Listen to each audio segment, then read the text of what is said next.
There is a plan to launch an Elected.AI website that will simply be a social network for duly elected officials in the United States. And as soon as you onboard to that, it will be a social network that is for all legislators across the United States to connect to each other. And it will be AI supported as well. So Citizen Portal is the citizen-facing project. The Elected.AI would be an attempt to help you stack rank the things you care about most and then find best practices across the United States. It'll use the same data sets largely, but it will be aimed at helping you decide what will move the needle on the issues I care about most, whether it's homelessness, whether it's early childhood education, anything that you care about. So how cool would that be if elected officials had access to that kind of a database? Elected.ai will be for 585,000 elected officials, a business intelligence dashboard that tells them how are the people in my community doing in every key metric that matters. If you think about when people run for office, we assume they're experts on something, but then we expect them to be wise in voting for all kinds of policies, no training or qualifications around. And they don't even have a traditional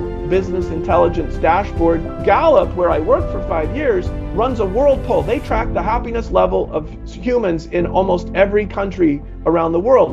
And the goal of the Elected.ai platform will be to bring Gallup's data, BLS data, economic data, education data, healthcare data, public safety data to elected officials so that they can measure the long-term impact of their policy decisions. And my goal would never be to have AI write legislation, but AI could help elected officials analyze the potential positive outcomes of a bill and maybe the hidden negative. Like, it can predict quite accurately, especially in the United States of America, where we have laboratories of democracy all across the country, thousands of counties and cities and school boards, and they're all trying different combinations of policies and budget priorities.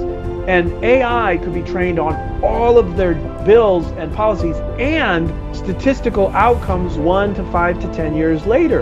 And imagine an AI superintelligence that helps a governor say no to something because the AI predicts that there's going to be some negative unintended consequences. It's a really cool way to aim superintelligence at citizens first and then the people we elect to govern. My real goal is to have someday millions of American citizens and elected officials and staffers and everyone who helps people run for the 585,000 elected offices in the US that will get a number of subscribers, and this can become Ancestry.com scale someday.